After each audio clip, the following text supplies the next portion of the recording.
Bom dia para você aí de casa, que Deus encha seu coração com o estudo de hoje. Bom dia, professora. Bom dia, Ju. Tudo bem? Bom dia, família. Bom dia para você que está em casa também. Seja bem-vindo a mais esse encontro especial. Aqui você vai adorar ao Senhor louvando, orando e principalmente aprendendo lições preciosas da palavra de Deus. Vamos começar então falando com Deus? Vamos nos ajoelhar. Quero convidar você também para se ajoelhar aí junto com a gente. E vamos orar. Querido Jesus, muito obrigado, Senhor, por mais um dia que o Senhor nos concede com vida. E pela oportunidade de estar aqui junto com os teus filhos aqui na escola e lá do outro lado pessoas também que estão ouvindo a tua palavra, Senhor. Isso enche o nosso coração de saber que o Senhor tem alcançado várias pessoas. E nesse momento nós pedimos a tua presença aqui conosco e ali nos lares também, Senhor, onde as pessoas estão ouvindo esse ano bíblico. Fica conosco, nos abençoa em nome de Jesus. Amém. Amém. Que coisa boa, né? Nós temos muitos motivos, mas o principal motivo é porque Jesus nos encontrou, né? Nos salvou. E agora nós vamos falar o nosso verso, vamos recitar. O nosso verso está onde essa semana? Nosso verso essa semana se encontra em Hebreus 4, do 9 ao 12. E eu ainda não decorei, mas tem um tempinho para decorarmos. Então vamos lá, vamos correr. Porque eu tenho certeza que quando você se esforça, que você procura, Deus te ajuda. Vamos junto? Amém. Vamos no 3? 1, 2, 3. Hebreus 4, do 9 ao 12. Portanto, resta ainda um repouso para o povo de Deus, porque aquele que entrou no seu repouso, ele próprio repousou de suas obras, como Deus das suas.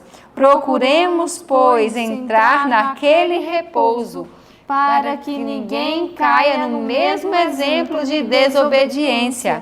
Porque a palavra de Deus é viva e eficaz, e mais penetrante do que espada alguma de 2 gumes, e penetra até a divisão da alma e do espírito, e das juntas e medulas, e é apta para discernir os pensamentos e intenções do coração. Hebreus 4, do 9 ao 12. Hebreus 4, do 9 ao 12.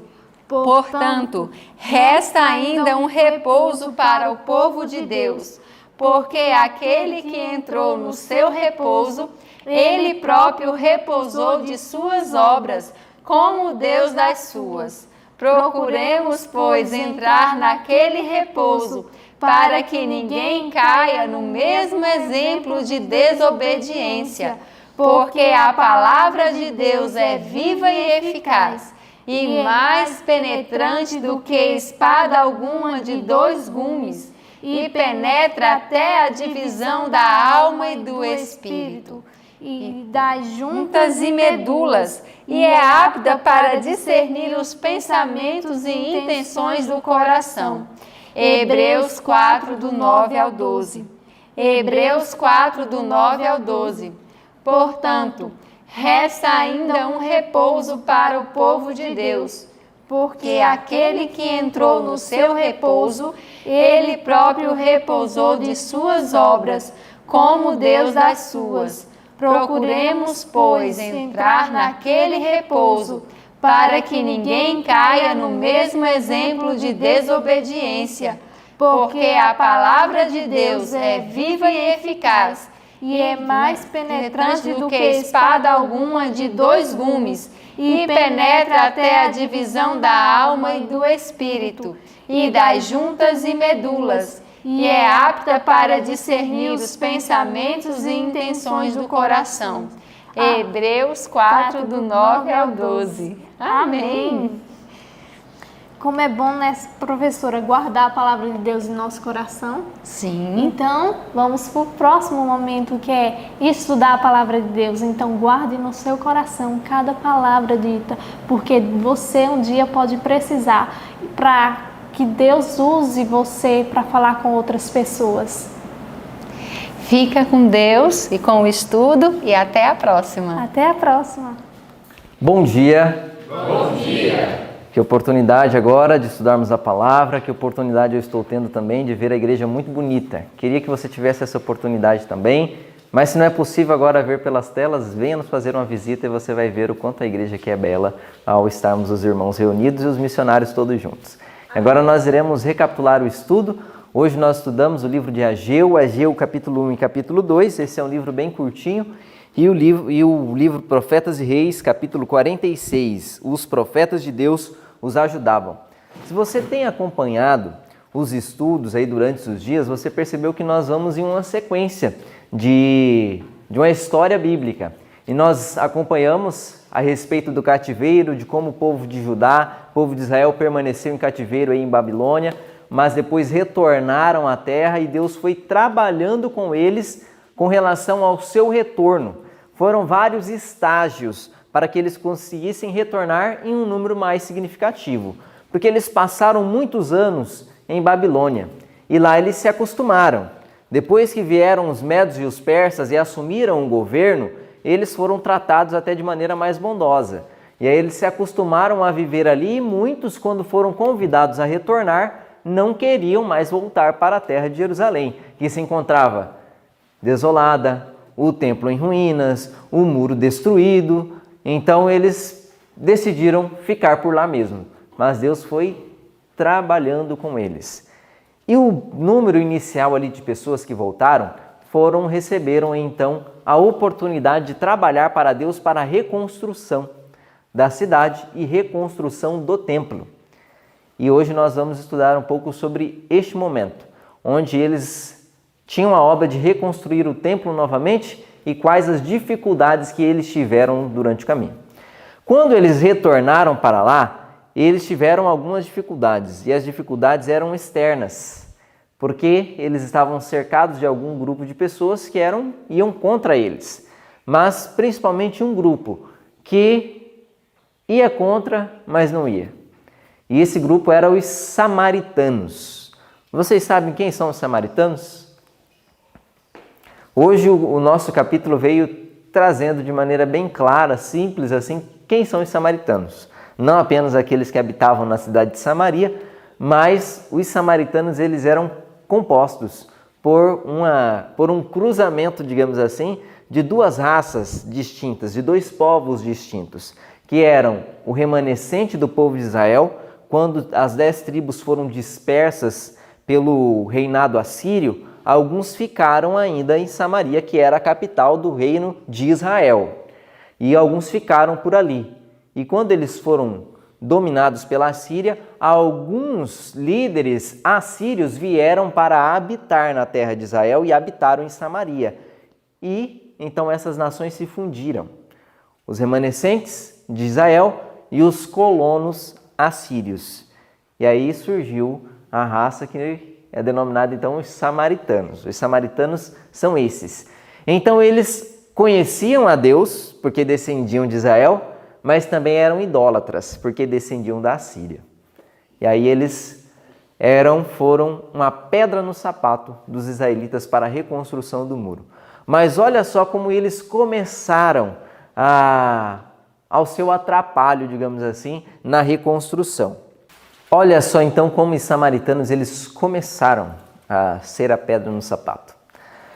Esdras, livro de Esdras, capítulo 4, o verso 1 diz assim: Ouvindo, pois, os adversários de Judá e Benjamim, que os que voltaram do cativeiro edificavam um templo ao Senhor Deus de Israel, chegaram-se a Zorobabel e aos chefes dos pais e disseram-lhes: Deixai-nos edificar convosco, porque como vós buscaremos a vosso Deus, como também já lhe sacrificamos desde os dias de Esar-Hadom, rei da Síria, que nos fez subir aqui.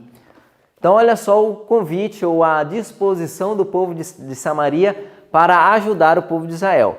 Eles estavam reconstruindo e os samaritanos vieram e ofereceram ajuda. Olha, deixa-nos edificar junto. Não parece uma boa ajuda? Eles estavam em um número menor, a construção era grande e agora os seus vizinhos estavam oferecendo ajuda. E esses vizinhos já faziam parte do povo de Deus, ou fizeram em algum momento. mas essa ajuda não foi interpretada como uma ajuda. Olha o verso 3. Porém, Zorobabel e Jesua e os outros chefes dos pais de Israel lhes disseram: não convém que nós e vós edifiquemos casa a nosso Deus, mas nós sozinhos a edificaremos ao Senhor Deus de Israel, como nos ordenou o rei Ciro, rei da Pérsia. Todavia, o povo da terra debilitava as mãos do povo de Judá e inquietava-os no edificar. Então, Zorobabel rejeita a ajuda, fala: não, convém que só nós edifiquemos.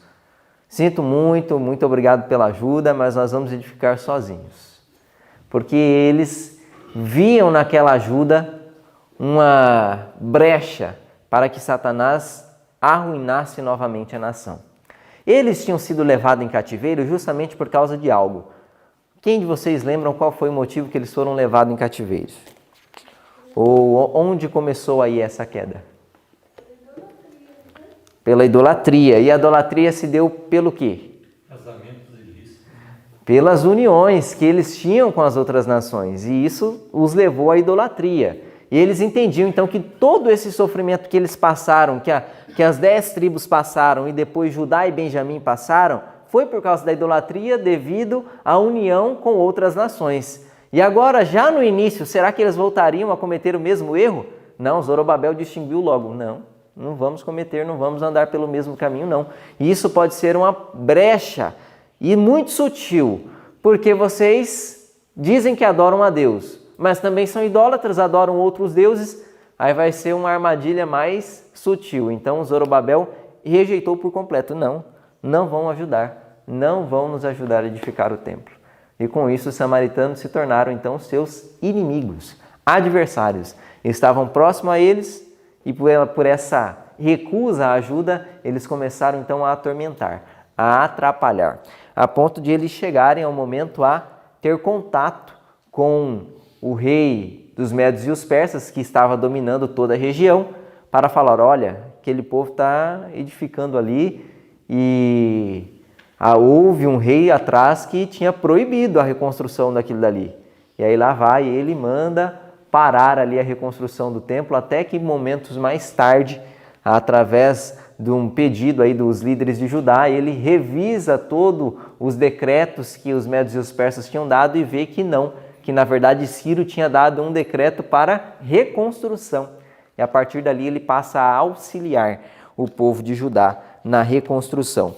Mas essas foram as dificuldades que eles encontraram logo de início ao irem para lá. E nós vemos no capítulo de hoje que o Ellen White veio nos aconselhando a nós tomarmos cuidado quanto às coisas que nos impedem ou nos atrapalham na execução da obra de Deus. Ela vem falando que os nossos piores inimigos não são aqueles que professamente são nossos inimigos, mas são aqueles que têm capacidade de nos desviar de Deus, mesmo nos tratando bem, mesmo estando ao nosso lado. Esses são os piores inimigos. Observa aí na sua vida, quais são os teus piores inimigos? O que você tem, quais são as pessoas ou as coisas que te oferecem alguma coisa que às vezes pode parecer agradável a você, mas de maneira devagar, mas constante, vai te afastando de Deus. Pensa aí, esse é o teu pior inimigo. Se você não tirar ele, com certeza vai ser sua ruína. Se nós não tirarmos tudo aquilo que nos afasta de Deus, por pouco que seja, nós corremos um risco muito grande de nos afastarmos completamente de Deus. Imagine se pouco a pouco o nosso coração vai se distanciando do Senhor. Vai chegar um momento onde nós nos encontraremos muito afastados, muito longe deles. E esse inimigo nós temos que temer. Com isso, nós temos que ficar de vigia, de guarda, para que isso não aconteça conosco. E olha só o que veio trazendo o parágrafo do livro, falando a respeito de como nós temos que estar de vigia quanto ao cuidado de obedecermos a Deus e andarmos com Ele constantemente. Encontrem aí no livro de vocês, Profetas e Reis, capítulo 46, o parágrafo que começa: não são os inimigos francos e confessos da causa de Deus, os de mais temer. E aí, indo para o final desse parágrafo, ou na metade dele, vai dizer assim: e especialmente hoje, enquanto a história da terra caminha para o fim. Então esse cuidado é para quando especialmente? Para hoje, para agora, para mim e para a sua vida. O Senhor requer de seus filhos uma vigilância que não conheça abrandamento. Deus requer de mim e de você que nós sejamos vigilantes, e a nossa vigilância não pode ir abrandando com o passar do tempo. Nós não podemos nos cansar de vigiar, mas temos que nos esforçar para continuar vigiando e vigiando cada vez mais.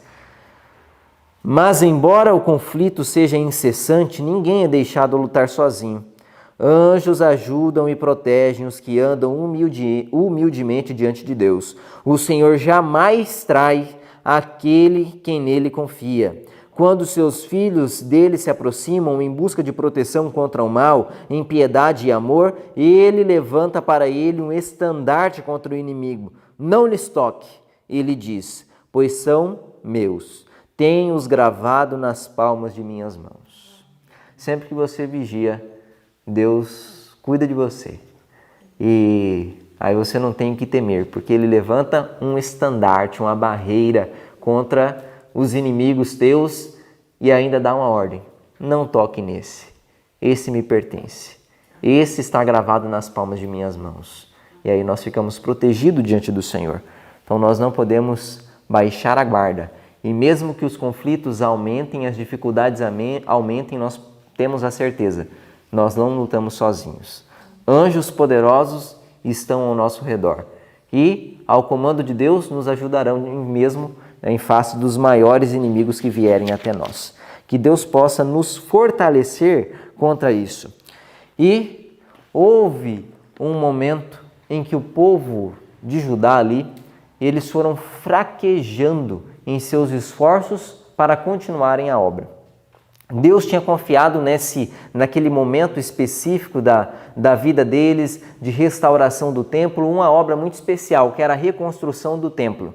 Mas devido a todas essas dificuldades, os esforços deles foram diminuindo, porque eles viam adversidades, eles prosseguiam em meio a tanta opressão, e aí eles foram diminuindo, até quando chegou o momento onde o rei dos Medos e dos Persas impede que eles continuem a obra. Aí eles param totalmente e eles passam um grande período não mais construindo a obra do Senhor.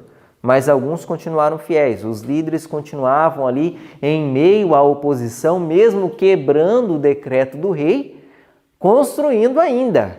E chegaram a algum momento, vocês conhecem a história, de que os construtores construíam com a ferramenta de trabalho na mão e na outra uma espada, porque eles não poderiam arrefecer em seus esforços. Mas a maioria deles foram diminuindo ali os seus esforços, até que chega um momento onde Deus tem que apelar para eles, para que eles despertem. E nesse contexto, entra o livro de Ageu. O livro de Ageu é um apelo para que eles despertem para a condição deles e eles voltem para aquilo que eles deixaram de fazer. Olha lá o que diz no livro de Ageu. Ageu, já no capítulo 1, verso 2, retrata a situação do povo diante a essas dificuldades. Assim fala o Senhor dos Exércitos, dizendo: este povo diz, não veio ainda o tempo em que a casa do Senhor deve ser edificada. Quando os profetas exortavam a eles, olha, vamos voltar ao trabalho, vamos voltar à execução, eles falam, não, ainda não chegou o tempo.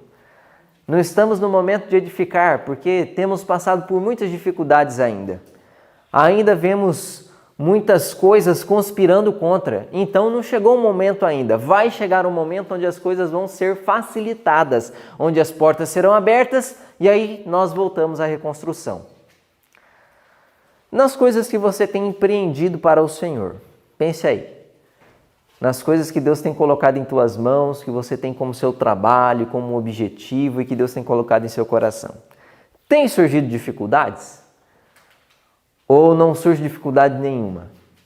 E quando as dificuldades surgem, você pensa como esses estavam pensando? Não, não é tempo de eu fazer isso. Não chegou o momento. Quando chegar o momento, as coisas vão se tornar mais fáceis. Quando chegar o momento, aí eu vou ver Deus encaminhando ainda de maneira mais segura esses acontecimentos. Se você pensa assim, pode ser que você esteja vivendo em algo semelhante ao que Israel estava vivendo ali. Eles estavam passando por dificuldades, mas era sim chegado o tempo de fazer aquilo. Porque as dificuldades não são prova de que Deus não esteja atuando. As dificuldades não são prova de que aquela atividade deva deixar de ser feita. Nós concluiremos a obra que Deus confiou em nossas mãos, mesmo em meio às dificuldades, mesmo em meio às provações. E era isso que o povo não estava entendendo. E aí vem Ageu e faz um apelo para eles, para que eles despertassem e entendessem qual era a situação deles. Olha só o que diz o verso 4 do capítulo 1 de Ageu. Porventura, é para vós tempo de habitardes nas vossas casas forradas, enquanto esta casa fica deserta? E aí vem Ageu e faz um apelo. Não chegou o tempo de reconstruir a casa do Senhor? É tempo então de vocês construírem as próprias casas? É tempo de vocês habitarem em casas boas enquanto a casa do Senhor permanece em ruínas? É esse o tempo? E aí eles foram então sacudidos por Deus para entender de que eles estavam pensando em si próprios, enquanto a obra de Deus permanecia parada. Quantas vezes o nosso coração é tentado em pensar nas coisas que são convenientes a nós? E quantas vezes nós somos tentados a nos servirmos e deixar a obra de Deus à mercê? Não podemos deixar que isso aconteça. Os nossos esforços não podem enfraquecer a tal maneira, a tal ponto de que a obra de Deus seja prejudicada porque nós estamos buscando os nossos próprios interesses. Isso não deve chegar um momento onde aconteça. Nós temos que ser despertados para isso. Será que é tempo, no momento em que vivemos da história, nós ainda nos determos gastando a maior parte do tempo do nosso dia buscando coisas que vão ser destruídas quando Cristo voltar e deixar as coisas que são de cunho eterno para que outros façam? Será que esse é o momento? Será que essa é a obra que nós devemos fazer? Com certeza não. É o momento de nós pararmos de edificar para nós mesmos, de edificarmos coisas que são passageiras, de coisas que serão no final destruídas e passarmos a edificar coisas que permanecerão para toda a eternidade. É tempo de nós nos despertarmos, assim como Ageu estava convidando ao povo de Israel a despertar naquele momento. E diante de tal situação, Deus, que sempre preza a nossa salvação e nos conduz para a salvação e usa inúmeros meios para nos salvar, naquele momento, para com o povo de Israel, ele usou algo e que muitas vezes ele usa para conosco. Qual foram as coisas que Deus usou para aquele momento? Ele usou dificuldades, provações. Ele fechou as janelas de bênçãos e de suprimento que vinha dele para o povo. Ele deixou o povo vivendo em muita dificuldade para que eles despertassem de que eles estavam andando pelo caminho errado. E quando isso acontece em nossa vida, nós também temos que nos despertar. Quando as bênçãos do céu são retidas, é o momento de nós nos ajoelharmos diante de Deus e perguntarmos: Senhor, o que está acontecendo? Senhor, tem algo de errado comigo, algo de errado que eu estou fazendo, algo de errado em meu coração, para que as tuas bênçãos não me assistam? Senhor, o que está acontecendo? Todo momento de adversidade é uma oportunidade de buscar a Deus, não somente para entender aquela situação, mas para buscar de Deus socorro. Deus sempre nos socorre, seja nos mandando coisas, ou seja, confortando o nosso coração para que a gente possa estar pronto para passar pelas dificuldades, sem desanimar em nossos esforços para que a obra dele prossiga. Então eles chegaram a um momento de que eles trabalhavam para si, mas Deus reteve as bênçãos dos céus. E olha só qual era a situação que eles viviam. Verso 6 do capítulo 1 ainda. Semeais muito e recolheis pouco. Comeis, porém não vos fartais. Bebeis, porém não vos saciais. Vestivos, porém ninguém se aquece. E o que recebe salário, recebe-o num saco furado. Essa era a situação do povo. O povo estava iludido, trabalhando com seus próprios interesses, achando de que por passar por dificuldades, se agora eles deixassem de trabalhar para receber aquilo, aí que eles iam passar. Então eles estavam trabalhando e vendo que ainda não estava sendo suficiente. E isso estava levando eles a fazer o quê? A trabalhar mais, a buscar mais ainda os seus próprios interesses. Será que você tem agido assim? Você trabalha e vê que todo o seu esforço não está dando conta. Você ainda não tem o suprimento que você gostaria, não tem a casa que gostaria, não quitou as contas que gostaria e vive algo semelhante com o que o povo de Israel vivia naquele momento. Recebe salário, mas parece que recebe para guardar num saco furado, porque não sabe para onde vai. Muitas vezes é Deus permitindo para que a gente desperte. Olha, a sua segurança não está em trabalhar mais, não está em buscar mais seus próprios interesses. Ao contrário, está em buscar os meus interesses para que as outras coisas lhe sejam acrescentadas. Isso é o que Deus espera. A nossa confiança não deve estar na força de nosso braço, mas na força que provém de Deus. Enquanto nos apegarmos a Ele, nada do que necessitamos nos faltará. E se nos faltar, é porque não precisamos, é porque não necessitamos. Mas aquilo que necessitamos, Deus nos dá. Mas nós precisamos nos achegar a Ele. Nós precisamos buscar em primeiro lugar as coisas deles, para que as outras coisas sejam acrescentadas. E essa não era a realidade que o povo estava vivendo. Eles estavam buscando primeiro as suas coisas, mas buscavam para pôr num saco furado. E aí vem Ageu e desperta: olha, vocês estão vivendo isso, mas não estão conseguindo nada, porque vocês estão trabalhando para a coisa errada. Vocês estão lutando pelo princípio errado. E aí Deus vai despertando o povo. E eles são despertos, então, a voltar para aquilo que realmente importa. Trabalhar para Deus e deixar as coisas que são de cunho individual e muitas vezes egoístas de lado e se unir a Deus na execução da obra tão importante. Aquele momento era muito importante a reconstrução do templo. E no momento em que vivemos hoje, é muito importante também a obra que Deus confiou em nossas mãos. Um momento final, o limiar da história dessa terra. Se nós fraquejarmos, a obra não vai parar. Mas a sua vida corre um grande perigo. A sua vida corre um grande risco. A nossa segurança está em prosseguirmos naquilo que Deus nos chamou. Se desviarmos do chamado de Deus, como diz o livro Patriarcas e Profetas, ninguém que deixa aquilo que Deus o chamou sem risco de sua própria salvação. Não podemos nos desviar sem correr esse risco. Que Deus nos ajude a permanecermos sempre constantes naquilo que Deus nos confiou. Para terminarmos o estudo de hoje, Deus não deu apenas uma mensagem a Ageu, mas também a Zacarias, que era contemporâneo, para animar o povo. E essa mensagem, o capítulo de hoje veio trazendo de que é uma mensagem para nós também. E além dessa mensagem que Ageu tinha dado para despertar, ele deu uma mensagem de incentivo. E essa mensagem também é para nós, uma mensagem que foi dada a Zorobabel, que era o governante ali de Judá. Olha só o que diz o verso 4 do capítulo 2 de Ageu.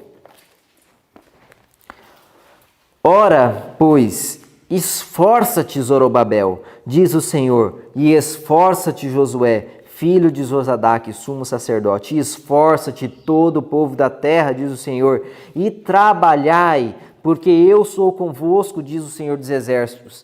Então a mensagem para eles era: esforcem-se, voltem ao trabalho. E aqui houve um parágrafo que veio trabalhando a respeito disso, desse esforço que temos que ter, e que esse esforço, essa mensagem é para nós também, assim como foi para eles. Olha só o que diz o parágrafo: a seus filhos hoje, procurem aí, achem esse parágrafo. Livro Profetas e Reis, capítulo 46. A seus filhos hoje, o Senhor declara: esforçai-vos e trabalhai, porque eu sou convosco. Os cristãos sempre tiveram no Senhor um forte ajudador.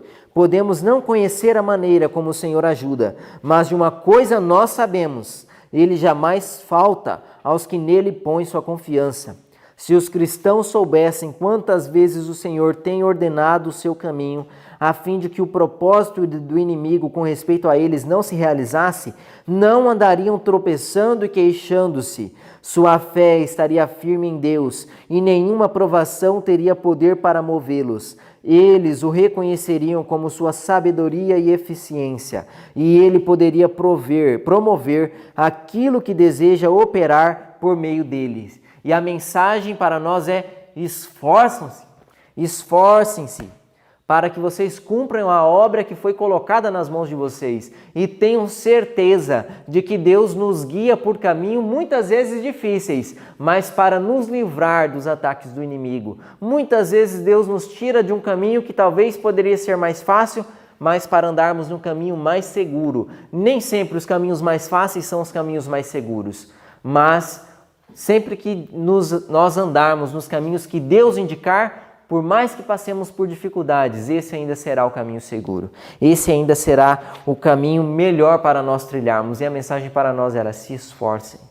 Se esforcem naquilo que Deus colocou na mão de vocês. Mesmo diante de dificuldades, empenhem toda a força para realizar a obra e concluir a obra que Deus colocou nas mãos de vocês. Que eu possa também cumprir isso, que você de casa também possa cumprir isso. Se esforçar para executar aquilo que Deus confiou em suas mãos. E tenha certeza de que Deus sempre te guiará pelo melhor caminho. E esteja pronto para seguir um mestre aonde ele mandar. Que Deus nos fortaleça, que Deus nos ajude a não fraquejarmos, a não deixarmos de vigiar, mas mantermos a vigilância constante. E que Deus nos fortaleça então para vivermos uma vida de fidelidade a Ele. Que o Senhor te abençoe neste dia. Vamos orar pedindo a proteção de Deus e a sua força? Senhor nosso Deus, louvamos o Teu nome pela oportunidade de trabalharmos para Ti. Fortaleça nossas mãos, Pai. Que o Senhor nos ajude a mantermos sempre o foco correto, a não trabalharmos para as nossas próprias coisas, mas trabalharmos para a Tua obra, que ela seja prioridade em nossa vida e que nem mesmo o cuidado para com as nossas necessidades possa ocupar o nosso coração, porque o Senhor diz que quem cuida disso é o Senhor e não somos nós. Que o Senhor nos dê a sua presença, que o Senhor abençoe nesse dia, que o Senhor fortaleça-nos os nossos propósitos de servir a Ti. Em nome de Jesus. Amém. Então que Deus te abençoe, que você seja revestido de força nesse dia.